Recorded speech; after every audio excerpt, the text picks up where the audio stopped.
Oh, I'm sorry. Did I break your concentration? Somewhere between science and superstition.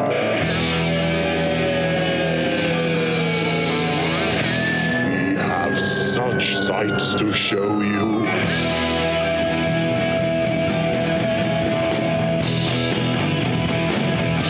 Strange Aeons. Welcome to Strange Aeons Radio. That's Eric over there. Hello. That's Vanessa over there. Hello. That makes me Kelly.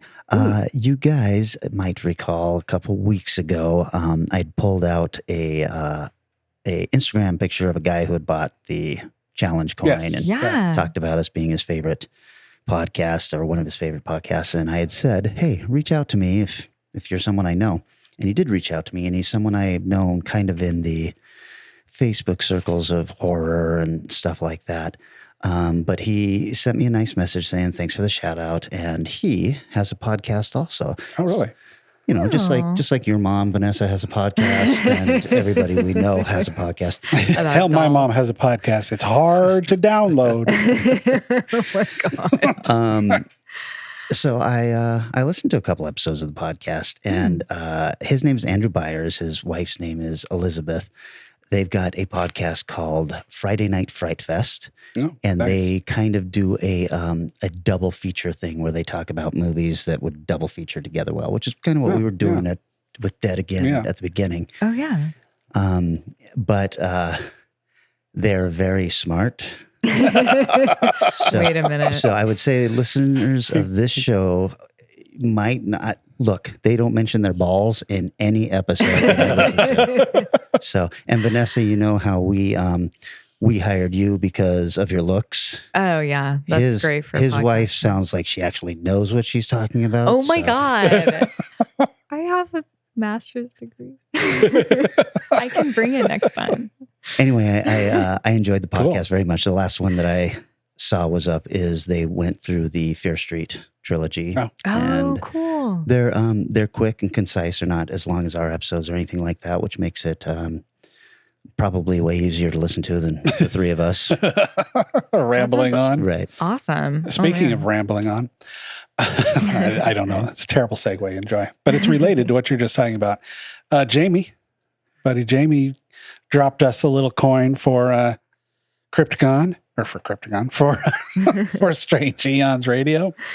And it was on the level that I was like, hey, you got a movie or something or somebody you might want to talk about? He first came with an idea that I think is a fine idea, but it'd be too easy. It wouldn't make a whole show.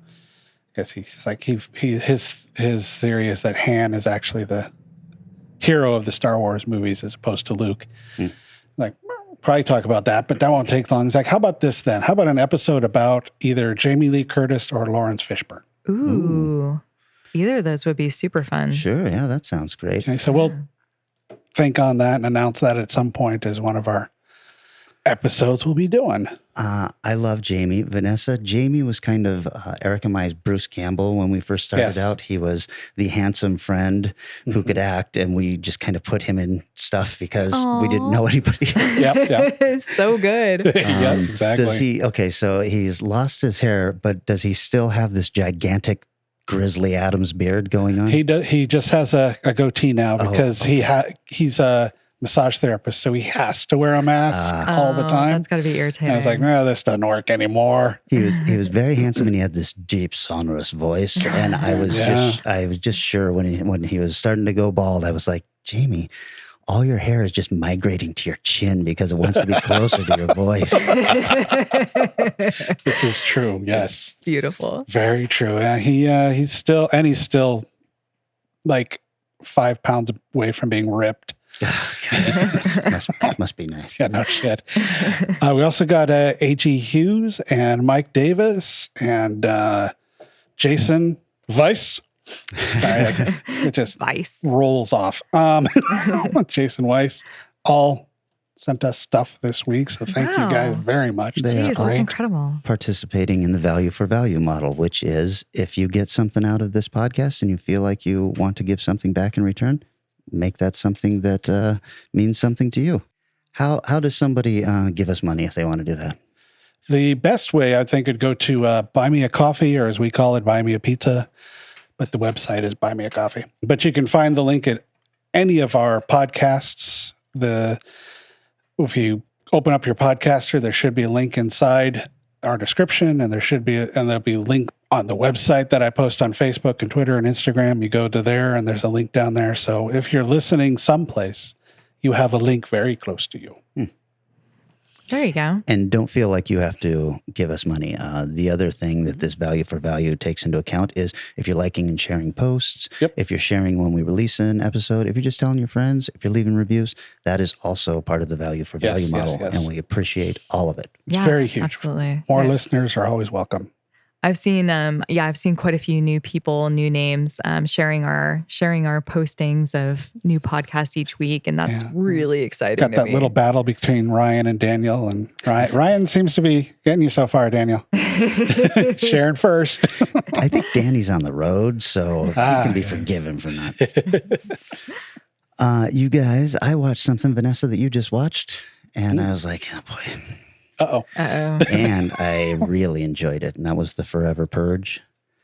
Oh, cool. okay. I thought it was really strong. Oh, cool. I thought it was nothing like the other Purge movies, but it obviously fell into that universe, so it worked. Sure. I thought they had some really strong actors and some really tense scenes where I found myself, just freaking out a little bit. Nice. So, interesting. I'm so glad you liked it. I was very on the fence as to whether or not you would. Well, I guess I'm saying this just because this is a franchise that is hit or miss, and mostly miss. Yeah. And I think that this should be being talked about right now. I think it's really strong. Yeah, Nice. and it's interesting too because I feel like the trailer made it look pretty bad. Yeah. And I was like, oh, I guess I'm going to see this because I'm going to see all the Purge movies. And then I watched it and I was like, oh, hey. That was like probably my third favorite Purge movie. Wow. Maybe even second. I think it was my second favorite. Nice. So your first is 2, right? Yeah. What's your favorite? 1. Is it 1? I like 1 and I like 2, but it's almost like Alien and Aliens where they're So really different. Very, very films. different. Yeah. But I haven't seen the new one yet, Bill. I like 2 so Make up much for because that was where I kind of started finally recognizing Frank Grillo. Oh, And I was I yeah. need this guy to be the Punisher or something like that. So yeah. Yeah. No, I agree with you. I think that it's probably got a few problems here and there because it's trying so hard to address some pretty big topics between class relations, race relations, country relations, all seen through this lens of an event. But I don't think it's done half-heartedly, and I don't think it's stupid about the approach. And I really enjoyed a lot of the ride of the film. I don't think it's about that. I think it just has it in it. yeah, and I thought that there was some real nuance in the lead character. That, wow. I was like, I wasn't expecting this kind of complex of a character in one of these movies. That's a For first. sure. Yeah. What about you? Yeah. So I actually just went and saw the new A24 movie, which I The don't know. Green Knight? Green Knight.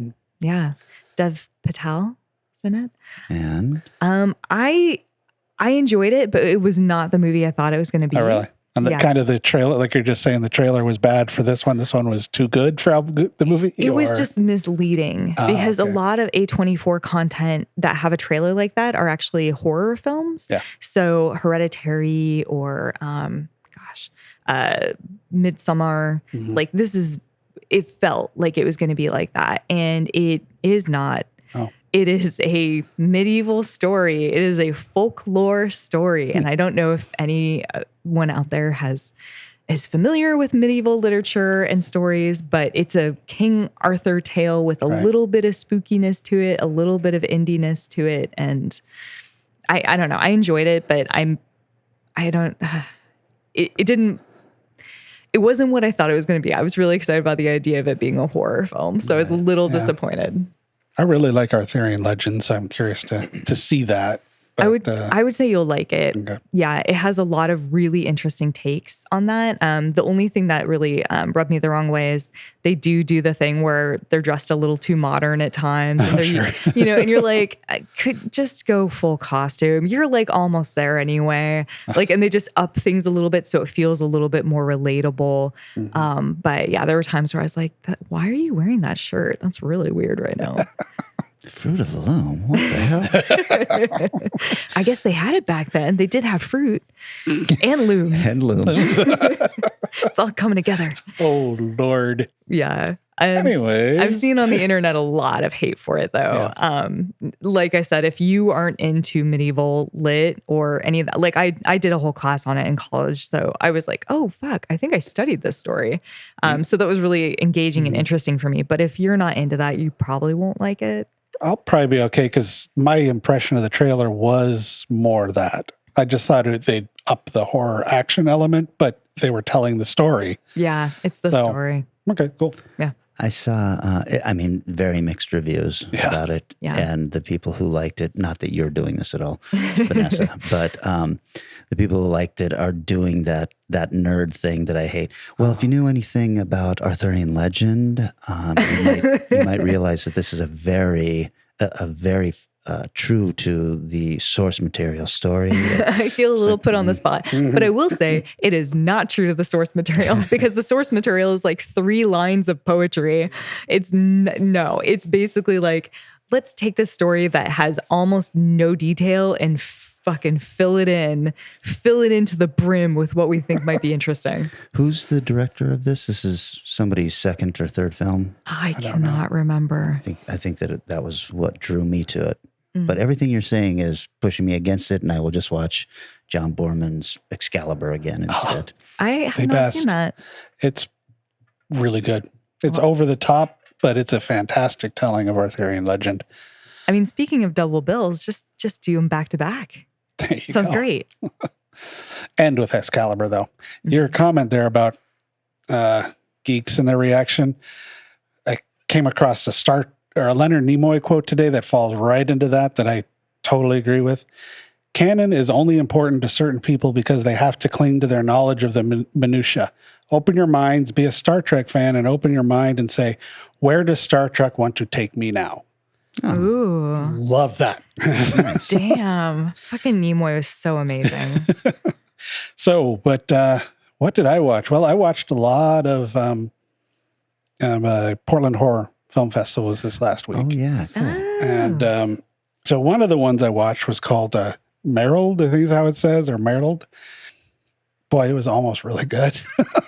It's a movie within a movie where they've got a group of people and they're on an island and they're doing stuff, although they're not doing a lot of stuff. That's part of the problem of the film.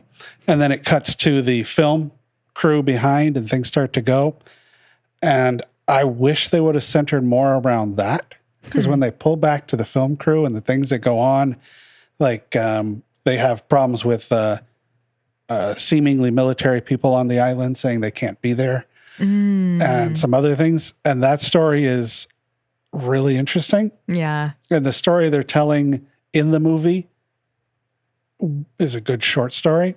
Oh, no. And it was really well shot. It's decently acted, but it was worth seeing. It wasn't annoying. Like, I know why this is a festival film, because if you've done a lot of festivals, you understand exactly what I mean by that. I know exactly what you mean. But it was worth seeing. I was glad I saw it. I think Portland did a pretty good job. I can't believe they did 9 days. Yeah, that's Whoa. insane. So I didn't watch everything they had, but Wow. I was working on the film festival for Crypticon at times, doing the planning and stuff. So I would open a window and have the festival playing on the side. It was my podcast, I guess, for this week, which worked most of the time, except, it's a foreign film.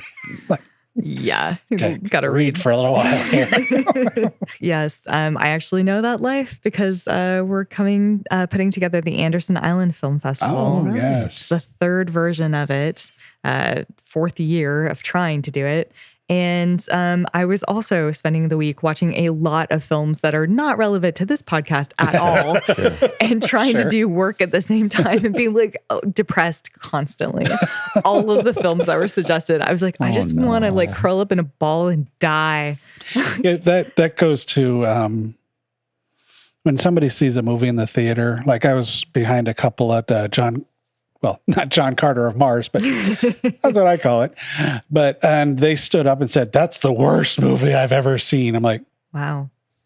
You have seen what, 3, 4 films? The last 2 films I saw were Jaws and The Godfather. This is definitely the worst film I've ever seen. Any movie that gets any kind of a release is not as bad as movies can get. Yeah. I don't care who releases it. Any movie that gets some kind of release. Did you stand up and hand them a copy of our movie? Go, well, you should try this. That's right. You got a release. Now a collectible item. Okay, well, I'm a little surprised how this first round went. Is nobody going to talk about the Elephant in the Room film? Depending on what elephant you're talking about. Did we? I have not seen. You haven't seen Suicide Squad? No. I did see it. Well, Vanessa, Eric sucks, so let's talk about Suicide Squad. Yeah. Well, man, what did you think?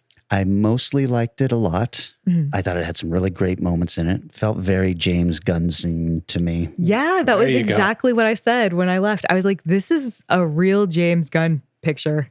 More so than Nice. like Guardians of the Galaxy, Absolutely. which Really? has his touches, but not his There's like- disturbing sickness. Yeah, there's like a Right. safety net for Galaxy. Yeah, I did Not see. so much in I did see a Suicide Squad. screenshot of something Shark does at one point. I'm going, all right, they've upped the violence. I see. Super gory. They apparently gave him carte blanche on who can live and die in this film. That's and I was so like, good. like, Nice. wow, okay, that guy's kind of a major person. I'm surprised he's gone now. So yeah, I liked it. I didn't like it as much as the Guardians of the Galaxy movies, Yeah. but it definitely felt more like he had control of this film. Yeah, it Nice. felt like dark DC, which Yeah. I am a huge fan of. Yes, push it towards weird and interesting places. That's what the comics have been doing, and I'm all in. I thought that the fascinating thing about it to me was I was a little bit taken aback that there was almost no first act. And I think the reason why there's no first act is because we already know, as audience viewers, we've already seen the other Harley Quinn movies. We know who a lot of these characters are. Sure. We saw the other horrible Suicide Squad, and I feel like he's just like, don't worry about it. You already know all this, so let's just jump into the action. There's a little bit of setup that you get about various characters, but it's quick and it's dirty. I think they were done basically with the intros in about 3 or 4 minutes in. I think I remember looking at my watching going, oh, okay, we're done with that, as opposed to the first Suicide Squad movie, which was like 45 minutes in or whatever. And they're like, oh, I guess we should make a movie now. But yeah, and then they kind of feed you little bits of information throughout the rest of the film, but there's no initial setup in the way that you Nice. expect. Spider-Man movies need to figure that one out. That's the only reason I want to see it is James Gunn. Yeah. I haven't seen the other two. I have no desire to see either Suicide Squad or Birds of Prey. James Gunn, I've been watching him since Romeo and Juliet. Sure. So I will definitely see that. You should check it out. You should absolutely check it out.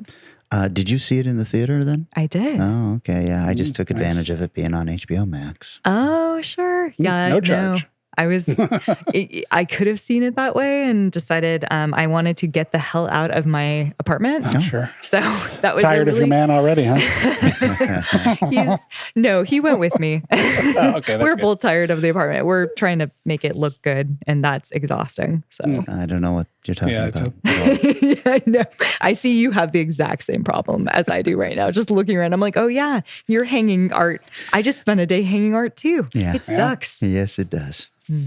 Aside from Suicide Squad, the other elephant in the room that we're obviously all on the edge of our seats about, Escape Room 2. I keep forgetting that that's out. I really want to see it, but Yeah, I don't know if I want to see it.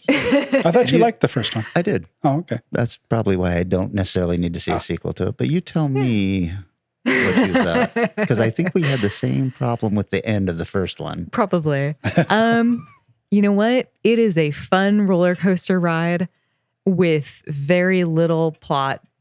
Like, if you wanted to see more rooms and more weird ass shit in the rooms, this movie's for you. All right. This is what that's what the I movie liked in the is. first one. So Yeah, it's not really about anything else. They shoehorn a plot in a little bit, but it's not. it's like really the Saw movies. Yeah, it's 100% like, okay, this is this room. Okay, this is this room. And the major problem I have with this one is the pacing at which they murder the various participants feels extremely off. Oh, Yeah, like people die really quickly and then not for a bit and then really quickly. And you're like, the character development is literally one sentence per person. It's like, this guy used to be a priest. This girl is famous on Instagram. That's all. Like, that's all you get. And then you're like, well, am I emotionally attached to these people? I don't know. But it was fun. I would recommend seeing it if you just want to put your brain on pause for a minute. also a theater. Yes. You've got the pass or something again, right? And you're just like, I gotta use up all of it. My boyfriend does have the pass and I just mooch off of it. Okay. So it's like $15 or something for us to both see it. So it's Nice. just, Worth it. it's pretty Yeah. cheap. That's cool. Well, I'm going to briefly mention one, and then I'll talk about something much better. Oh, okay. We wrapped up the Police Academy movies with Mission to Moscow, Oh my God. and that I can see why that killed this already not very good franchise that at least before had, some funny shit in it. This one was just, wow, it's bad. Tell me, from the original cast of Police Academy, who is in this? The guy that makes the noise is Okay. the Hightower, not Hightower, because that was Bubba Smith. The gun nut and the lady with the boobs are the only three left at this point. Kinda, the lady with the boobs, blonde, with yeah. the, okay. Wow. Well, she's got like 3 or 4 shots where she walks into the room and you see her walking into the room before you see her, Oh my God. which was a very obvious setup to show. Jesus. But yeah, the lady with the small voice is gone. Gutenberg's been gone for Right. movies. Bubba's gone. Right. It's just, Man, yeah, it's rough. how the mighty have fallen. Oh, no. Mm-mm. They tripped a while ago. they fell. This is But the long stumble. what I did watch that was awesome Mm. is I finally finished up Evil season 2. Oh, Season 2 cool. finished? The last one that I watched, which I think must have been last Sunday's, was they do the previews at the end. Yeah. Said coming back, August 29th. So it's So taking a few we'll have weeks a hiatus. Half season hiatus. Yeah. I am behind you then, because I have not seen that episode. So fucking good, man. What a great series, So right? good. Yeah, they took all the stuff that was working in the first season Mhm. and threw away all the shit that wasn't, Yeah. and Oh, that added in sounds a good. great sense of humor. Yes. It's not as creepy usually, but when it goes for the creeps, it still can pull it off. And just some of the shit, the new nun, the Yeah. little old lady nun, is an awesome addition to the show. And that's Andrea Martin from SCTV. Is that who that is? I Yeah. knew she looked familiar, but I hadn't looked her up. Oh man, I've never seen her in a dramatic role, and she's like my new favorite person in this movie. Oh, she's so good. show. and I'm glad they're not overusing her. Yeah. They use her for really cool shit, but not just let her be. But yeah, it's all smart. It's all interesting. Yeah. So highly recommended, man. You were right on that one. That is so damn good. Good. Andrea has that one scene with the holy water that I was just very pleased with. Yes. Yeah. I was like, okay, I don't know how far behind he is, but that was awesome. Man, guys, I got to catch up. Yeah, what the hell are you waiting Well, for, 'cause Vanessa? I'm something burned to do? out. You're moving or something? To see too many movies in the theater? Actually, I am running out of things to watch. I'm like really, really trying to scrape at the bottom of the barrel at this point. Put on Evil. It's Yeah. the first episode of the first season is amazing. Well, I'm really about is. halfway through the first season, Oh, okay, but so I'm you- burned out. I think that's what happened. it Like gets it was a little- good, but then Yeah, it it's gets a little saggy. sluggy, but it gets better at the end of season 1. Yeah. And then it gets season 2 is really good. But you're right. They kind of introduced stuff towards the end of season 1 that they have completely jettisoned from Yeah. season 2. Oh, It's just like, interesting. wait a second, wasn't this going on? There's no mention of it now. Never Beautiful. mind. Hey, if it doesn't work, I'm thrilled that they cut it because there's just stuff in there that I like a lot, but there's plenty that makes me go, I don't know if I want to watch another episode right now. So cool. Well, Yeah, cool. do How that. about we take a little break, guys? And when we come back, we're going to be talking about films that take place in one location. Cool.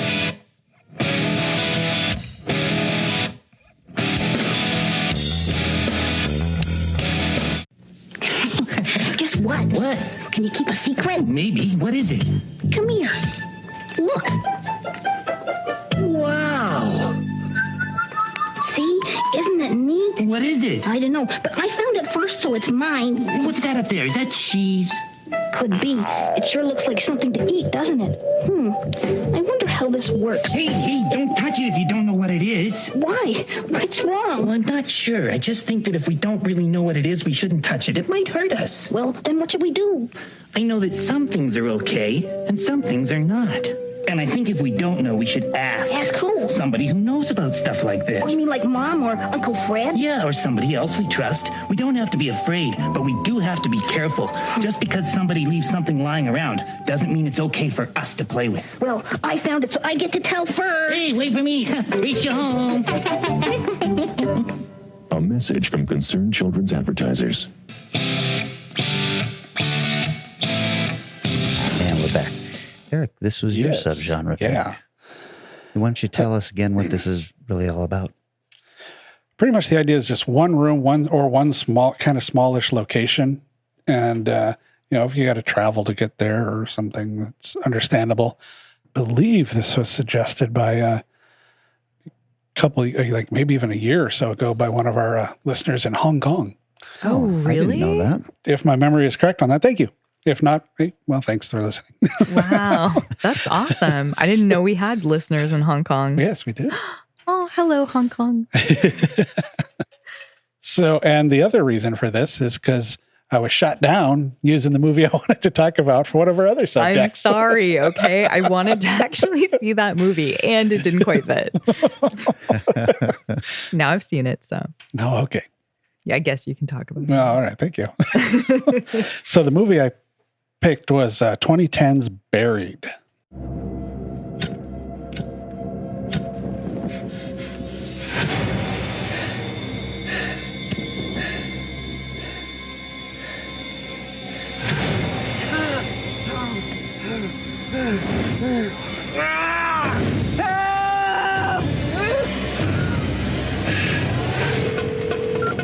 Yes, 911. Buried in a coffin in the ground. You have to help me. You have to help me. I can't breathe. How did you end up in the coffin, sir? My convoy was ambushed. I got hit in the head. I blacked out, and that's the last thing I remember. I'm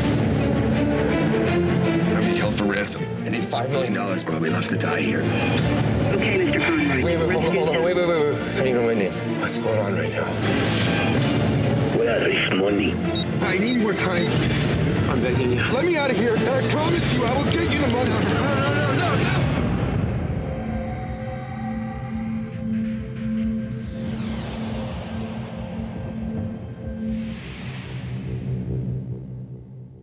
Held up, man. So I have not seen this. Oh, so okay. This is Ryan Reynolds? Is Ryan that the one? Reynolds. Okay. It's Yeah. pretty much Ryan Reynolds. Okay.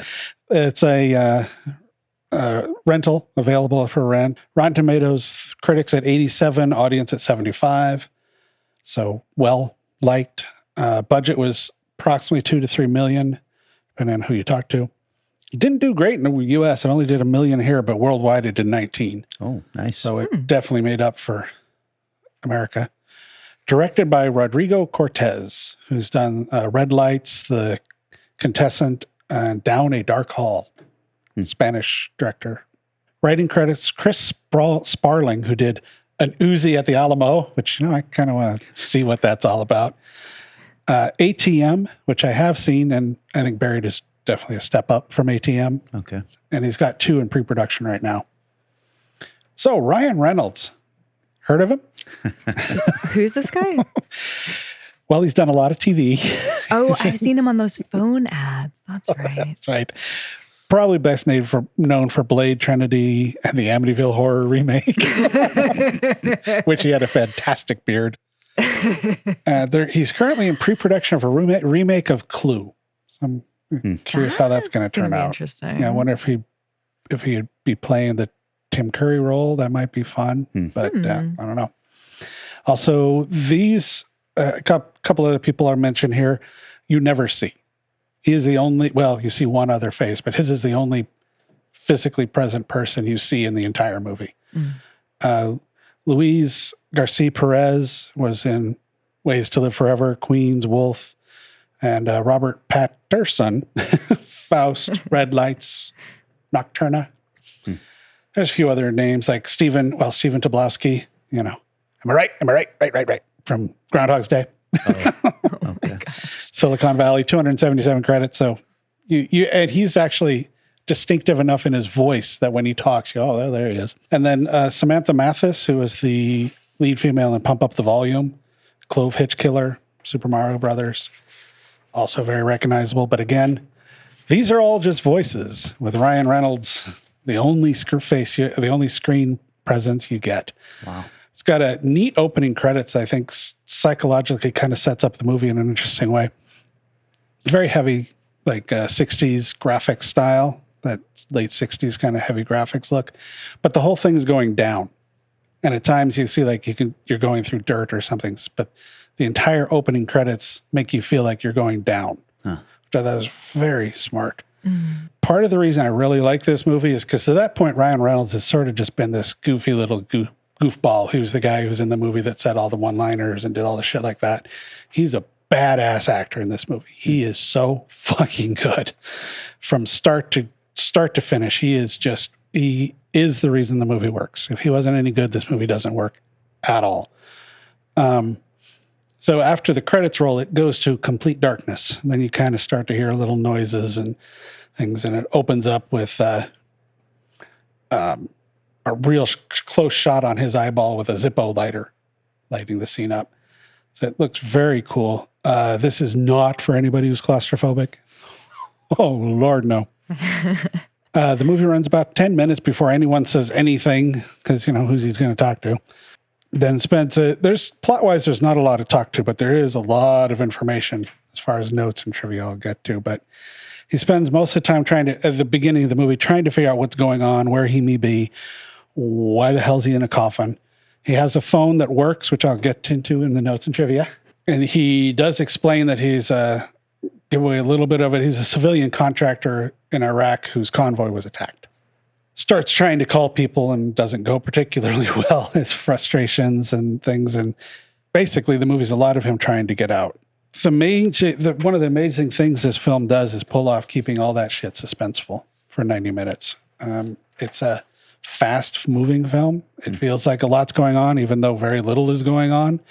There's a snake part that comes in that is a little weird, but well done. And that's pretty much where I stopped talking about the movie. I'll dive into the notes because the story it's all about revealing what's going on. And that's part of the fun of the movie is just figuring out what's going on, how he ended up there, trying to talk to FBI people, trying to talk to his home office. Are you satisfied with the reveal then? Oh, yeah. Okay. The reason he's in there is somewhat obvious, but the way it unfolds is like, oh, well, that's not nice. It was a 17-day shoot in Barcelona, shot in order, which makes sense for the film, especially since he was constantly banging and burning himself throughout the thing with the Zippo lighter and running it, pounding against the walls. So those bruises make sense as he's going along. The screenplay was part of the 2009 Blacklist. Okay. It was not doing well. The writer had finally decided, you know what, I'm just going to get $5,000 together and make this movie. Brilliant script for a $5,000 film. But Rodrigo Cortez came across and go, I'll do this. This is a great script. Let's work on that. And then Ryan Reynolds signed on. They got, depending on where you read, either $2 or $3 million to get the movie made. Ryan became claustrophobic towards the end of the film as things continued to go on and feel tighter, and the movie does a great job of making it more claustrophobic as you move along. The only film I feel that compares to this is Descent. Oh. I've seen a lot of films, well, not a lot, but 3 or 4 other films that play off this claustrophobia idea. Like there's this one called Crawling, I think, where women just keep crawling through tighter and tighter spaces, and at some point it just becomes this is no longer claustrophobic. This is just dumb. Mm-hmm. But this movie does not have that problem. Reynolds described the last days of shooting unlike anything I've experienced in my life, and I never, ever want to experience anything like it again. Oh my gosh. They built 7 coffins for the film. One was called the Joker because it was their wild card. You could remove walls, you could shoot from any angle, you could do all kinds of stuff. It was built for the sound. It's probably the most used coffin. Lifted about 35 inches off the ground so the crew could work at a regular level. It's like, well, that's nice. They also had the tunnel, which is a longer design built to give perspective on, so they could pull back and show his body, long body in the coffin. And one called the Wall, which I think is only used once, has giant walls on the sides where they just do a shot that pulls up and up and up, and it just looks like the coffin walls keep growing as it goes up. The 360 rotating takes could move around and kind of create the illusion that the camera could see through the walls in certain environments, and was just all around useful. The others were not mentioned in the making of. So like, well, why you say you have 7 and only talk about 4? He'd spend hours in the coffin, which is why he got that. He banged his head, bruised his body, scratched skin up, countless burns from the Zippo lighter, because they took the lighter and amped it up. Oh, so sure. The flame on the Zippo is much larger than a regular Zippo lighter. Yeah. Okay. Here's the big problems that people that didn't give it a good rating had that I'm now going to tell you. Well, you're wrong. That he can make calls, and even there's points where videos are sent to and from. The representative from a company from Mayan, who's the largest wireless network provider in the Middle East and Africa, says that the coverage is plausible if he's not buried too deep. If he's buried less than 6 feet, the signal can go that deep into the dirt. Oh. And so, yeah, it's very completely workable, as long as, he's not buried out in the middle of nowhere and he's within 6 feet. The Popular Mechanics actually did an article on the science and debunking the people complaining about this is dumb. I can't even get a signal in a subway. Yeah, because you're under concrete. You're not under dirt. Dirt is not a solid mass. It's very, very pliable. Probably wouldn't have as good a quality as he had. I mean, these are some crystal clear calls. It probably would, taken longer to send those videos than is represented in the movie. But again, still would work.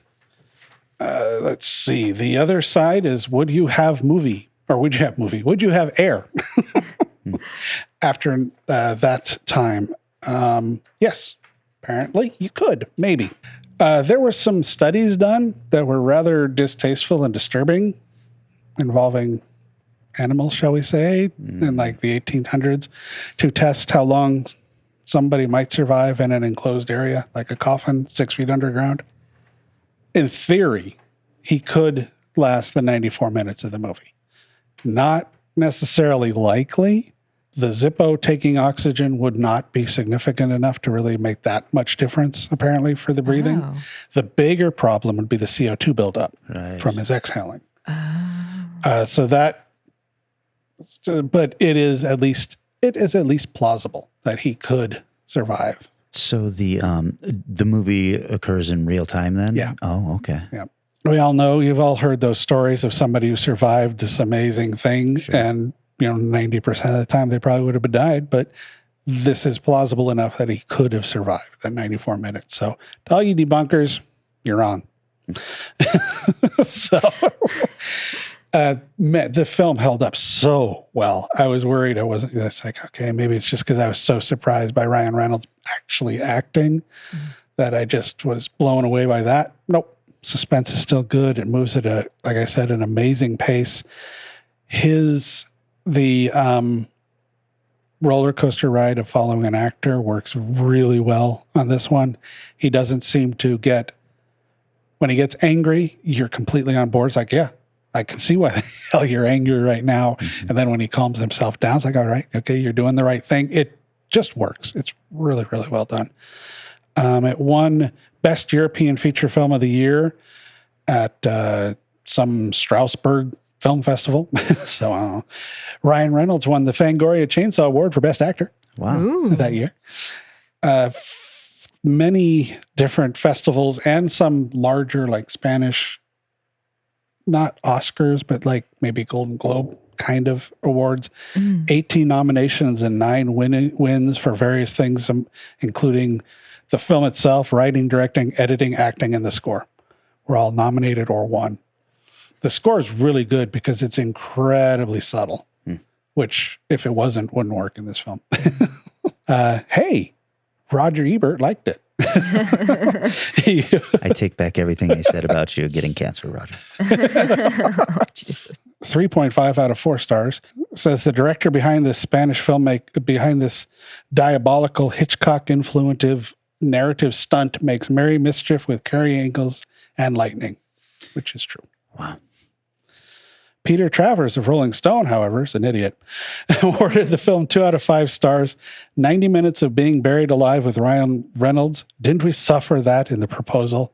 Oh, Lord. Like, yeah, that's not even a good joke, guy. Come on, man. Peter Travers is a piece of shit who gets paid for his reviews by the studios. And if they don't pay him, he doesn't give them a good review. Oh. And that's why you can see him rate real turds of a movie and it says, a delight. Peter Travers, Rolling Stone. Like, okay. They gave him money. I can completely understand that because anytime I've run into him, it's usually those kind of ones because he's trying to be clever and he's not. He's a piece of shit. But other than that, I have no strong feelings about him. Very, very nice. So that was my movie. What did you have, Vanessa? Well, I went with a different film, not quite as claustrophobic, I would say. Yes, there aren't many. There's a lot more room to move, at least elbow room, if nothing else. And I went with a film that's a little bit more popular. I'm sure quite a few people ended up seeing it, but I hadn't seen it, which is 1408. You're not going anywhere. You're staying right here with us. Daddy.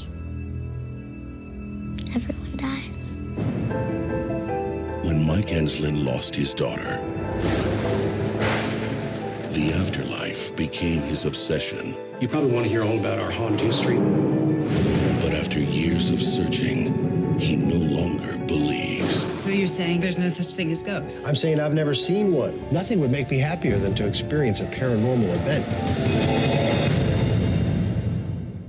Gerald Olin, manager of the Dolphin. If I can just get the key to 1408. In the 95 years of the hotel's existence, there have been 56 deaths in 1408. 56. No one's ever lasted more than an hour. The first victims to Kevin O'Malley cut his own throat. Do not stay in that room.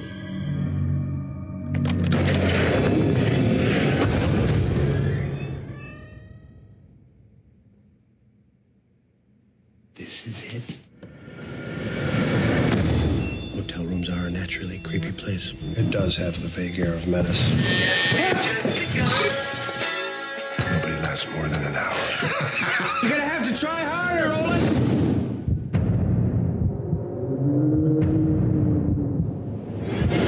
Is that what I'm seeing? It's not real. It just ain't as real as it seems.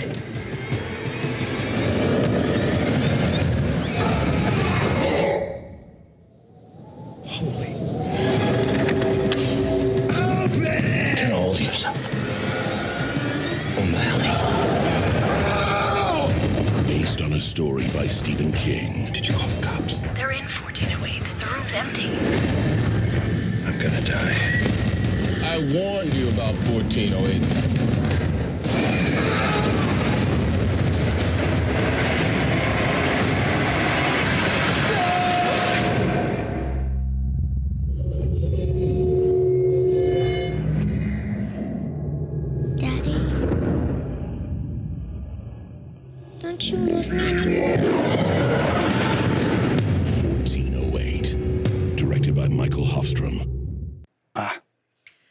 So I assume you both have come across it. Well, I like this movie. Yeah. Me too. Okay. Cool. Do either of you know if Stephen King actually likes it? Oh, I don't know about that. Stephen King likes everything that's made out of his. I feel like that's not true at all. He's fine with it all. I think he just kind of goes, oh, that's their take on it. Interesting. Yeah, the like late 80s and video and stuff, the Stephen King likes this movie thing really began to mean absolutely nothing. Oh, sure. Because he liked everything. I've definitely seen that on a few comic books. Like Stephen King thinks it's good. Like, okay. Okay. Well, this film has a Rotten Tomatoes score, whether or not Stephen King liked it, of 79% critics and 61% audiences. So not a huge favorite, but enough people seem to like it. It's not 35%. The budget was $25 million, and the box office was $133 million. Nice. So it did good.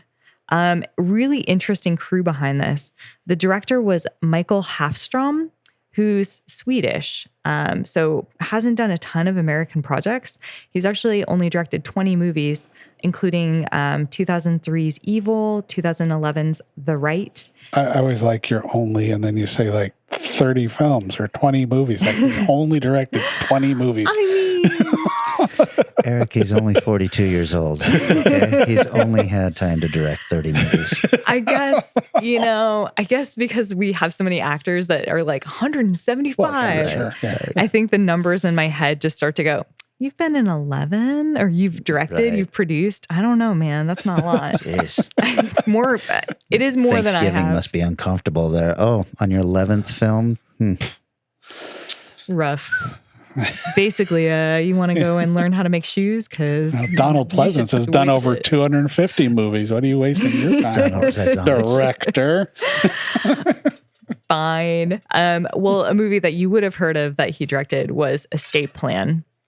He also writes a lot of Scandinavian television, which we know nothing about, so I'm skipping. The writers, this is based on a Stephen King short story, which I'll get more into later. Matt Greenberg, who did Children of the Corn 3, Prophecy 2, Halloween H2O, Reign of Fire, and the 2019 Pet Sematary. And then you have this sort of writing team of Scott Alexander and Larry Karosky. Man, there's not enough vowels in that name. And they did together Ed Wood, People vs. Larry Flint, Man on the Moon, Big Eyes, Goosebumps. Holy cow. Yeah. The difference between those two writers' credits is kind of phenomenal. I think they must have been bouncing off each other. I think they must have all brought something to the table. Hey, Larry, we're bringing in the writer Children of the Corn 3 because we don't think that you guys are... We're not sure you can handle it. People versus Larry Flint just had too many problems. Yeah, I do wonder if somebody was brought in to be like, we got to make this more Hollywood, or less Scandinavian. That's extremely possible. This film stars a couple of cool cats. We've got John Cusack as our hero. He's been in 89 projects. Only 89. I know, right? Work harder. That is because while he started off strong, 16 Candles, Better Off Dead, Stand By Me, One Crazy Summer, Say Anything, we got to the 90s and there was a bit of a lull. He, I think, pissed off too many people. So he got a lot of small roles, basically as nothing parts until Grosse Point Blank. And then Con Air, Anastasia, started getting his ass back up again. Then some more bad roles in the early 10s. So I think he pissed more people off again. And then he made another resurgence with Hot Tub Time Machine. And he's been having quite a bit of work since then. He currently stars in Utopia. Does he have a bad rep?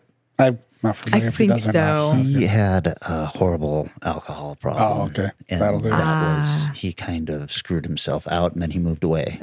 from Hollywood and just took a break and got himself sober. And that's when he came back. And the bad films he's making now are all his production company. Ooh. So he makes them for a small amount of money, sells them for a lot of money and overseas. And so he's doing just fine. Don't worry about John Cusack. Well, I mean, he's been in 89 things, so I wasn't super worried, but I was just like, why are you playing like police officer after you were in Say Anything? But all right. We also have in this film, total surprise to me, I guess I didn't look at the box cover of the movie, Samuel L. Jackson, who's been in 195 things. Finally, somebody with a little clout. He plays the hotel manager of said 1408 fame, but you might know Samuel L. Jackson from Marvel's Iron Man or Iron Man 2, Marvel's Thor, Marvel's Captain America, First Avenger, Marvel's The Avengers 1, 2, 3, and Endgame, Marvel's Captain America, Winter Soldier. It does go on. But I do like that he's in Marvel's Disney Infinity, Marvel Superheroes video game. And he will be in some of the What If episodes. Oh. So that's exciting. He's also, you might know him as an angry, sweary black gentleman that a lot of people like to typecast in their films, primarily Tarantino. He's my favorite angry, sweary black person. He's mine too. Excellent at He's it. really, really fun to watch. When a whole ridiculous fan base demands that you change the rating on a movie just so we can say fuck, and they do it. I don't know how we've been blessed with Samuel L. Jackson, but we are living in a good time, people. I agree. We also have there's not a lot more people because of, I think, the nature of this challenge. Enslin's wife, aka John Cusack, the main character's wife, is played by Mary McCormick, who's been in 70 things. I didn't recognize her at first, but she's in Plain Sight, 61 episodes, The Kids Are All Right TV series. But I did recognize her from West Wing. She's in 48 episodes of that, as well as K-Pax and Deep Impact. She does a lot of stints on TV. But maybe our listeners know her from Scooby-Doo, WrestleMania Mystery, voicing Miss Richards. And last but not least, Tony Shalhoub, 104 credits. He plays the book publisher. You might know him as Monk, or from Marvelous Miss Maisel as the dad, or Galaxy Quest, or apparently Teenage Mutant Ninja Turtles as Splinter, the most recent one. Oh. Yeah. So this story follows... I almost was wondering whether or not it would count, but I'm just going to go with it. We follow Michael Enslin, who is a cynical author who has long ago sold out. Originally, he was writing these really beautiful personal pieces, and now he is pushing out these top 10 ghost novels and guides. It's all about like top 10 ghosts in the east side of the country, top 10 ghosts in hotels, and over here, Seaside Hotel. It's just that kind of crap.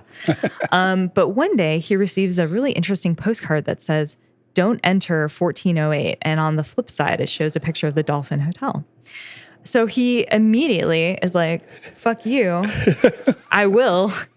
He attempts to book a room at the Dolphin, and they refuse. They say he cannot ever rent such a room. He keeps saying, well, what about Wednesday? What about Friday? What about next month? What about next year? And they're like, nope, booked. His publishing house, who gets excited about the idea, lawyers up and manages to twist the arm of the hotel company, and they are forced to let him have the room. Now, the hotel manager, who he meets when he arrives, Samuel L. Jackson, who is Gerald Olin, does his best to discourage him and says, no one has lasted more than 1 hour in this room in the last 95 years. He makes, when they clean up the room, he makes his maids go in shifts and pairs. They keep the door open the whole time. They have a time limit. And even then, he's had a number of them have issues, including one that gouged out her own eyes. The count currently is 56 deaths. Many are quote unquote natural. but not really. Like very healthy people are having heart attacks in this room. One person drowns in this room, which seems impossible, and they're not quite sure how that happened. He also offers Enslin a really expensive old bottle of whiskey from the 30s. And he's like, well, how about you have this? What about this instead? You're a writer. You like to drink. How about this bottle of whiskey? And Enslin's like, no, but I will take a glass to drink. And then he's like, well, how about this huge book? And he like kind of puts down this tome of every single person who's died in it with info about who they are and their backstory. So basically enough to write this book, as well as saying you can have the room next to 1408, which is identical. And he's just really like, fuck you. No, I'm even more determined, and really digs his heels in. So Samuel L. Jackson takes him up to the room, will not exit the elevator, and gives him the bottle of whiskey and says, well, good luck. And I do like there's a moment where he basically says, I don't care whether or not you survive the night. I just don't want to clean up the mess the next day because it gets gross. So really interesting setup. We see earlier in the film Enslin in a different hotel, where there is supposed to be this crazy ghost up in the attic, and he just sits there and he's bored and there's nothing to do and he just walks around, and so they set up this idea of he doesn't really believe in ghosts. He's never seen a ghost. So he gets into this hotel room and he's like, I don't know why the fuck this is a big deal. He like throws his stuff down, gets his recorder out, just starts kind of talking aloud about what he sees. He makes fun of the paintings in the room and the decor. Really nothing happens for a while. But then out of nowhere, the clock radio starts blaring the song "We've Only Just Begun" by the Carpenters, and it has a digital display that pops up at 60 minutes and begins to count down. At this point, Mike starts to experience strange shit. I think it starts off really, really creepy. It's really small stuff, like he'll turn around and there will be mints on his pillow. There weren't mints before. The bed goes from being made to unmade to made again. There's a lot of reflective materials in this, and I almost didn't want to pay too close of attention because I didn't want to see things change or move. Like, this is a detail fucking oriented film. And when I talk about the trivia, we'll get more into that, but it was really creepy. And you as an audience member are seeing things also that he does not see. Mike starts to think that somebody's fucking with him. He runs around the room with his recorder going, all right, I think they must have been in the closet here and then run around the room because it's a circular room. And then they got out here at this time, and man, what a great show you guys are putting on. This is a lot of fucking effort. And he's just talking to himself basically the whole time. However, things start getting weirder. He opens a window. He has this window open. They're up like on the fucking 13th, 14th floor. And he just has this window open the whole time. I'm like, dude, you're going to fucking die out this window for sure. Like, you cannot just be like, I'm up here and people are telling me I'm going to die and it's fine. I'll have this window open. No big deal. It's whatever. So at one point, the window does make a guest appearance by slamming down on his hand. He's now bleeding, runs over to the sink, throws it on, and hot, steaming air, water, boiling comes down on his hand. He's like, fuck, grabs his hand, and he calls down. And he's like, all right, I give up. I'm ready to go. I'm ready to check out. And it seems as though the phone and the operator are no longer part of the hotel. It's something else entirely. He tries to leave the room. The doorknob falls off and shit gets crazy. Like crazy. Like it just gets, it does escalate. At first you're seeing ghosts. Then the room is drastically changing. The paintings at one point start to manipulate the room, almost like vengeance against him making fun of them. There's like a picture of a ship at sea, and it becomes then a torn ship that's like in a wild storm. And then all of a sudden there is huge quantities of water just in the room, and he is almost drowning. So it gets pretty nuts in there. Nice. He tries to find a number of ways of escaping, of course, but none of them are really working. However, he does manage to use the internet I love it. It's early internet film. So good. He gets onto like really early Skype with his estranged wife. He contacts her. She says, "What the fuck are you doing in New York? You didn't tell me you're here." And then followed up with, "Fuck, I'm coming." And he then says, "No, don't come." But his picture, his little icon on the screen says, "Yes, please come. Like, I need you here right away. I really need your help." And he's like, "No, I'm not saying that." So he starts to argue with himself. This has a lot of crazy shit happen. It has the thing where you're not sure whether or not he gets out at one point, which is really fascinating. He writes the entire novel of what happens in this room while he thinks he is out. Like, he lives like several weeks of life and then discovers he is not out. So when you do get to the end of the film, you really aren't sure what's real. And I think that's because he's not sure what's real. I don't know if that's really based in like, haha, we're filmmakers and we tricked you. I think it's a lot more trying to give you the psychological state. The things I like about this movie is those scary parts gave me the shivers. Nice. Which is rare for me with horror films at this point. Mostly I'm just like, and that's about it. There's this constant maze going on. The mentality of the circular room is played really well. I like him walking around yelling at the ghosts and talking about how it's not real, because that's totally what I'd do. I'd be like, this is really dumb. This is not real. I'm going to talk to myself the whole time, because then I'm less scared. I like that when he returns to the real world at various points, it always feels off. That's really, really nice.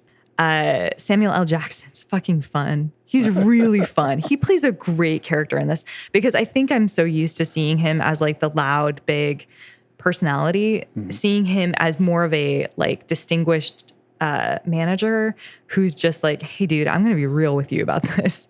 This is fucked up. He just gives that role a lot of life. And I am a short little spoiler here. Sorry guys.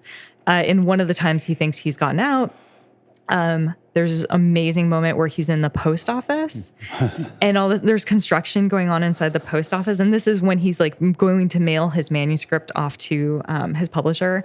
And all of a sudden the construction workers start breaking the walls and bringing it down. And the walls of the hotel are just behind the bricks of the post office. And they're ripping up the floorboards and it becomes the floor of the hotel. It's really cool.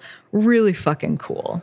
The things I disliked, I felt like it kind of really shifted gears of what kind of horror it was, just by going from that small, creepy insularness to big, bombastic moments. There's a lot about his family that I don't know if it works or not. They try to pull some heartstrings about a sick daughter, and I just wasn't super feeling it. It felt a little bit manipulative. And also his wife comes to his rescue way too quickly. For like an estranged, we haven't talked in a long time and we are not on good terms wife, she was just like, oh, I'll be right there. I was like, wow, all right, you're a really nice person. There is a shit ton of trivia about this movie, so I'm going to try to keep it lighter. But I think because it's based on a Stephen King book, sure. The biggest thing is this has fucking Easter eggs all the way through. Tons and tons and tons of Stephen King Easter eggs. So just for example, in the movie, Mike Ensland says into the recorder, hotel rooms are just naturally creepy places, don't you think? I mean, how many people have slept in that bed before you? How many of them were sick? How many of them were losing their minds? Which is what Stephen King wrote in his explanatory note of 1408 in a compilation book of his short stories. It's stuff like that. It's really all over the place. At the book signing that we see early on, Mike writes, "Stay scared," in there, which is a phrase that George A. Romero says all the time, and he was really good friends with Stephen King. So like the connections get crazy. Like some of them are really distant, some of them are really close. One of the first victims of the room was named Grady. Grady was a character in The Shining. There's things like people's clothing, things people say all throughout. Whoever wrote this was the biggest fucking Stephen King nerd. It's unreal. The tagline for this movie, "The Dolphin Hotel invites you to stay in any of its stunning rooms, except one." Just pretty clever. The story in which this film was based was almost never written. Stephen King originally created the first few pages of 1408 for his nonfiction book on writing as an example of how to revise a first draft. The story, however, intrigued him, and he wound up not only finishing a complete draft, but he adapted it for an audiobook compilation of short stories. The initial story inspiration for 1408 came from a collection of real-life news stories about world-renowned parapsychologist Christopher Chacon, who investigated the most notoriously haunted hotel rooms in the world. He had visited hundreds of hotels from New York to San Francisco. Keanu Reeves was initially attached to play the lead in this role. This is the second time John Cusack appears in a Stephen King film adaptation, the first being Stand By Me. Then him and Sam Jackson appear in the adaptation of The Cell in 2016. So bad. I'm trying to remember if I've seen The Cell. It's beautiful. Oh, okay. This is one I've talked about. Story is... Is it beautiful? I thought it was very low budget, and I think it's one of Cusack's production company. I think there's two different I'm thinking Cell the wrong movies. Cell. Oh, you're thinking of The Cell, and you, Vanessa, are talking about Cell. Yes. Yeah. That's exactly right. Cell was not good. It's pretty neat. The room of 1408 is a set, and almost all the footage you see of places like the city was all purchased from gettyimages.com. These very, very nice touch there. Early internet. There are many references to the number 13 throughout this movie. It's nauseating. First of all, if you add up 1, 4, and 8, which is from 1408, it equals 13. The room is on the 14th floor, and the hotel skips the 13th floor, so the room is technically on the 13th floor. Sure. Aha, how crazy. The room's key lock also has 6214 etched on it, which adds up to 13. And the first death was in 1912, which adds up to 13. The hotel is mentioned to be at 2254 Lexington Street in New York City. Guess what that adds up to? 14? 13. Oh. Damn. I know. So close. Math is not my strong. You know what? I didn't check the numbers, but I'm just going to assume on that one. I didn't bother with it. However, the bottle that Gerald Olin offers Mike Enslin is named Le 57 décès. In French, it literally means the 57 deaths. And just afterwards, we learned that in room 1408, there were only 56 deaths, which assumes that perhaps he will be the 57th. Not the 13th? I know, right? They should have just kept it low. About 57. That's 12. That's so close. Dang. The only other thing I want to mention about this movie is that there were actually 3 endings to this film. And if you have the DVD special edition of it, you will automatically see a different ending. The ending I saw on Amazon was pretty chill. It was not the sad ending, but the automatic one you get on the DVD is a sad ending. And I don't know what the other ending is about. However, I do know that none of the 3 have anything to do with the ending that Stephen King did. Oh. Huh. Well, yeah. There you go. So that is 1408 for you. I like that movie. Yeah. Yeah. I remember liking that one. I thought it was going to be such trash just because, I don't know, the poster art's crap. I seem to remember the trailer being crap. I was like, this is just some Hollywood schlocky BS 90s nonsense. Like, and yet it was really good. What year did that come out? I just looked and I did not write it down. Oh, okay. I really failed on that. 2000, yes, early 2000s. Yeah. But it feels like that kind of same 90s art, right? It's like orange and, 2 people's faces huge on the poster. Okay, I was wildly off. Sorry. You're same off as I was with, 57. Just one. All right, can I talk now? I feel yes, like I'm bring done. it on. I'm done. Please take it away. I cheated. What? You cheated? This is a first. This is a strange Aeons first, folks.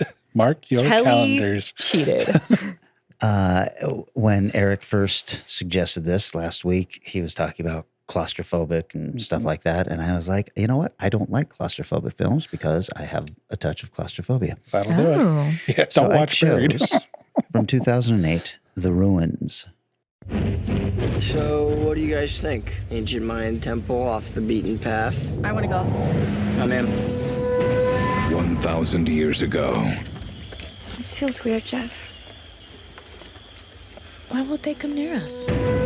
this was a place of sacrifice. Wow. It's beautiful. It still is. Did you see that? Something's on me. They won't let us leave. Why are they doing this? Got something to do with the ruins. Based on the terrifying bestseller. Get off me! It's inside me. I want to cut it.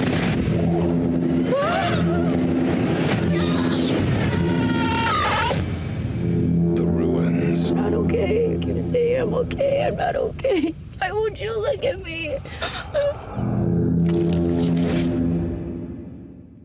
Oh, That's a good this is like a wide open claustrophobia or Yeah, wide open small They're space. stuck in one It's space, one with a space. gigantic sky above them. So, Yeah, but not much more.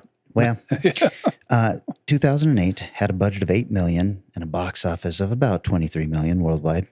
Rotten Tomatoes critics 49% and the audience at 30%.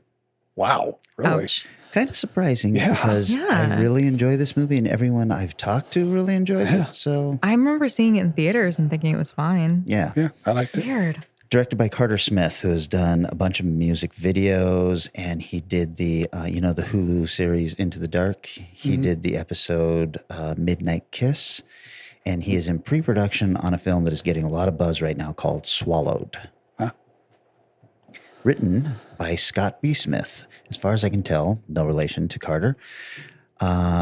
He wrote the book, The Ruins, and he also wrote the book and screenplay for A Simple Plan. Oh, nice. And it stars Jonathan Tucker. You would recognize him from the 2003 Texas Chainsaw Massacre remake, which I thought was decent. Yeah, yeah. Westworld Season 3, tons of TV, including a brand new series called Debris. I Don't know that. don't know it either, but I like him. He's got an interesting look. Jenna Malone, who was in Donnie Darko, Sucker Punch, the Hunger Games trilogy, and Nocturnal Animals, came out a couple years ago. I fucking loved that movie. Sean Ashmore, who was Iceman in the X-Men movies. He was in the Mother's Day remake that I spoke of last year. And most recently, he is Lamplighter in The Boys. Oh, nice. Oh, yeah. And Laura Ramsey, who was in Lords of Dogtown, Venom, not the shitty Tom Hardy movie, but the cool one from 2005. Yep. There was one in 2005. Yeah. Is it also about Venom? No. No, It's a creepy horror movie, though. Okay. And she was also in The Covenant, which is another movie I spoke of during, I think, one of our witch episodes or something. Okay. So this is about these two young American couples who are medical students with their girlfriends. They're in spring break in Mexico, and they meet Matthias, who is this German tourist who's waiting on his brother to come back. And they're all kind of partying and drinking and all this stuff. And his brother was at this this archaeological dig site that they had been kind of hip to that was out of the ordinary stuff. And Matthias tells the young couples, hey, I'm going to look for my brother tomorrow. This is something that you're not going to see on any of the tourist maps and everything. How would you like to come with me? And they all decide, okay, let's try this. That is a bad mistake. Never go off the path, Never guys. go off the Yes. So after a little difficulty, the group reaches the ruins of a Mayan temple, which is actually really fucking cool looking. Yeah. It's got these vines all over it and is clearly not a tourist trap. In fact, there is nobody around it. And they see the tent of Matthias's brother up on the very top of the ruins. And so as they start yelling up to him, they are suddenly surrounded by all these Mayan villagers who are armed with knives, bows, arrows, and one of them has a gun. And they are with I guess you would call him a guide who brought them there. And Matthias tries to explain their purpose. The villagers do not seem to understand Spanish or English. But when one of the girls accidentally steps on some of the vines, the villagers become extremely agitated. And when their guide starts walking towards them to try and calm them down, they shoot him dead. Well, yeah. Bummer. So the rest of the group flees up the stairs of this gigantic Mayan temple and end up on the top of the temple, big flat area. And that is where the rest of the movie takes place. It works for me because it is a big open sky, but they're really smart in how they do this in that they have some tents up there. So you've got some different scenes, and there is a gigantic hole in the middle of this temple at the top that drops down into something. So they get up there, they see the abandoned camp. The tent is there, nobody is around. They, at one point, they hear a phone ringing down in the shaft. And they're like, shit, this is our way out. We got to get down there and get that phone. They lower Matthias down, and the rope snaps about halfway down, and he lands hard. We're not sure if he's alive or anything, but they send one of the girls down then to see if they can figure out what's going on, get the phone, all this stuff. So she gets down there. Matthias's legs are... It looks like his back is broken, so he's basically worthless. So she ties him up with the rope, and they were able to pull him back up. And then she goes looking for the phone. She can't find anything, and they pull her back up. They go down. Jeff is one of the guys, and Amy is his girlfriend. And they go back down the steps to try and talk to the Mayans that are there, who are apparently keeping watch over them to make sure they do not leave this place. And they start threatening the young kids as they get closer and all this. And the guide that they shot is lying there with his brain splattered all over, so it's fairly serious stuff. And the girl, Amy, she starts freaking out a little bit, and she grabs one of the clumps of vines and she throws it at them, and it hits this young boy. I mean, this is like a 10-year-old boy or something who's standing there, and that freaks out these Mayans a lot. And the boy is screaming and everything, and he starts walking towards his dad, who shoots him and kills him. And that's when our guys realize, there's something wrong with these vines. That's why they're keeping them there. They're basically being forced into quarantine here. So they go back up, and they tell, the others up there, they've got Matthias out of the well. His leg is fucked up. His back is fucked up. He is in a tremendous amount of pain. The next morning, Stacy, who is the other girl, she had gotten a cut on her leg, and she finds that there is a vine that has kind of crept around her leg and is inside the wound. And they are able to kind of pull it out in a very gruesome scene. But then they go to see what's going on with Matthias, because he had wounds also, and they pull the blanket off of him, and these vines have eaten his legs down to the bone. Oh, Jesus. It is really gruesome. I gotta say, watch it. This is maybe the third or fourth time I do like this movie. Every time, this movie makes me so uncomfortable. The stress levels are high. The gore is really gory.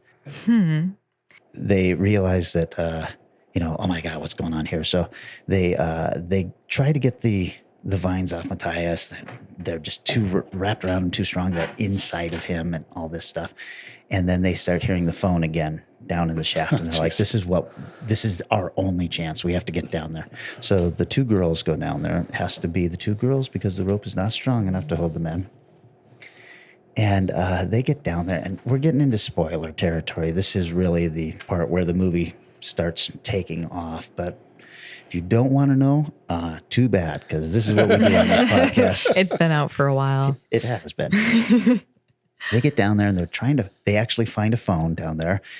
They find a dead woman down there who's like sucked dry, and they grab the phone from her, and the phone doesn't work. The phone has a cracked screen, and it won't power up or anything like that. And they're like, what the fuck? And then they hear the ringing again. And so they start following the ringing, and these vines have these flowers on them. And in the center of these flowers are these little tendrils, and these tendrils are making the phone sound. So it sounds like a ringing phone, and it's really a chilling moment where you realize, what the fuck? These these flowers can kind of mimic sounds. And the girls are screaming and all that, and then suddenly the flowers start kind of sounding like girls screaming, and it's so they race out of there. They try to explain what's going on to the boys, and from there it's just a matter of time. You realize the vines are all over this temple. They're up on the top of the temple. They're all the way down. You see the Mayans down below, and they are salting the ground all around the temple so that the vines can't grow any further than this. And it's really interesting to watch the relationships start to fall apart and accusations going on. They're going crazy. Stacy has she feels like, I can feel the vines in my back, and they look, and they can actually see the vines moving under her skin. So they actually cut her skin open and pull the vines out, and she's like, I feel them all over me. They're in my head. And they're like, no, they're not in their head. But then you see like this thing under her skin on her forehead start moving, and you realize, they are all over underneath her. So Stacy's mom is going to be sad. Stacy's mom has got it going on. She goes really insane, starts doing some cutting of her own on herself, and then on her boyfriend. And I don't want to say exactly how this ends, but there is a last-ditch effort to get at least one person out of here so they can tell the world what's going on. And of course, the Mayans do not want anyone to escape. So I think this movie is really, really strong. It's really cool on the scares. It's super original. I'm not sure where that 30% comes from, because if you're a horror fan, this has everything. Yeah, that's surprising, because I don't remember even the violence level being that high. Mm-hmm. I just remember it being really good. Yeah. I guess my knee-jerk reaction is the frustration of everybody whining and complaining about, the remakes and the sequels. What about original horror? This is original horror, and it's really good. So go enjoy it. I will say that there is an alternate ending on the Blu-ray, but there was a different ending completely shot that I guess you can't find anywhere, but it is described as such. There's a scene where somebody does escape, and you see the truck driving away, and you can tell that this person is infected. So they're bringing this out into the world. But the extended version of this scene, then a caretaker is seen walking among the headstones in a cemetery sometime later, whistling Frere Jacques, right? And he then hears the same tune coming from a grave. Oh, jeez. And he goes forward to investigate. The camera follows, revealing the grave to be the person who escaped, and several red flowers around the headstone. And as the caretaker reaches for one, the music surges and the scene cuts to black. And it did not test well. Oh. Well, yeah, of course it didn't.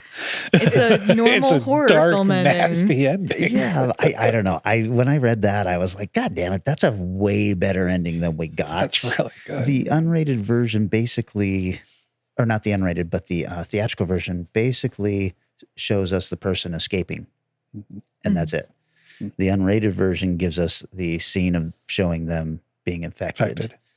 So I don't know what. You know what? If you got to test these on audiences, you should fill it with an audience full of horror fans, because who's going to go watch this film? Right. Yeah, like the context is so important. It's like, of course it has a dumb, like, it's everywhere ending. It's a horror movie. Exactly. Yes. Just a little bit of trivia on this. When the producers all start coming up on the credits, Ben Stiller.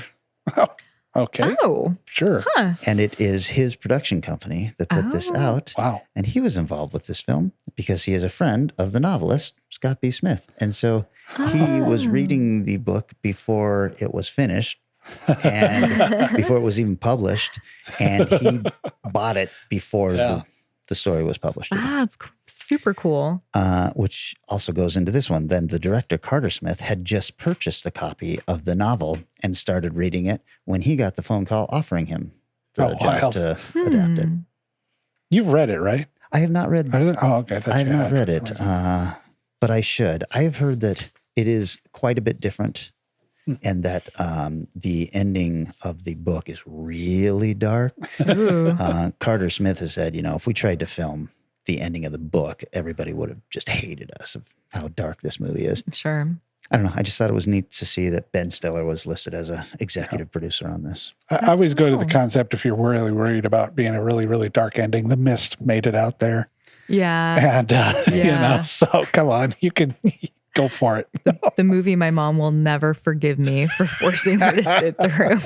Yeah, at least you were there, weren't you? We saw a screening of it at Paramount, whatever, downtown, that theater downtown. I saw I went and pre-release of it. I saw a screening of it, but not down there. Yeah, I remember the lady standing on the outside asking people what they thought. Well, so yeah, I think you go for the dark. Bummer of an ending. Wow, interesting. I guess I didn't realize it was based on a book, but that makes it a little more intriguing. And what a great friend. Yeah. You want a friend like that. Like Ben Stiller. Ben Stiller. I gotta say, if you're an author, I mean, he's already done A Simple Plan and the screenplay for A Simple Plan. Yeah. So I imagine when you're handing something to Ben Stiller, the thought is this anything you'd be interested in? Oh, for sure. Yeah. Absolutely. Well, cool. Nice. So yeah, mine didn't quite fall into the claustrophobic single location, but the majority of the film takes place on the top of this Mayan temple. So Pretty much one location. I was going to be like a super asshole and just do a regular movie and say, my movie takes place on the planet Earth. What do you think of that? One location. That's funny. Why don't you go on your website and complain about how unreal Star Wars is now? Oh, Jesus Christ. So Nessa, I think that makes the next pick yours. Yeah. So, there's a topic that I am shocked we have not yet covered, but really excited to throw out there. I was really inspired by watching the Tomorrow War. So I'm going to pitch invasion movies.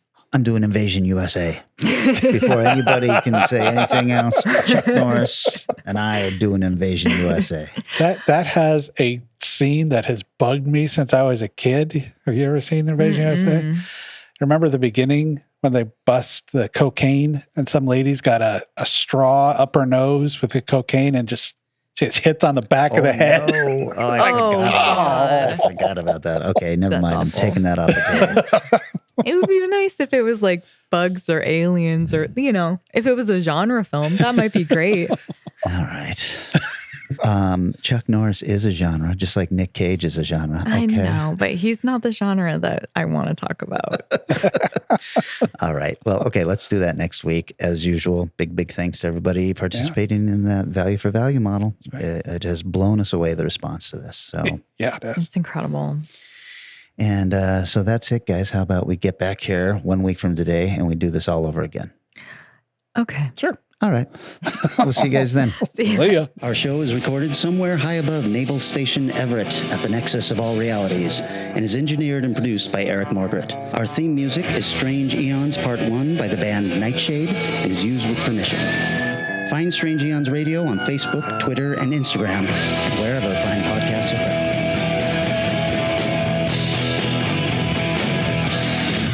We got to make this more Hollywood, or less Scandinavian.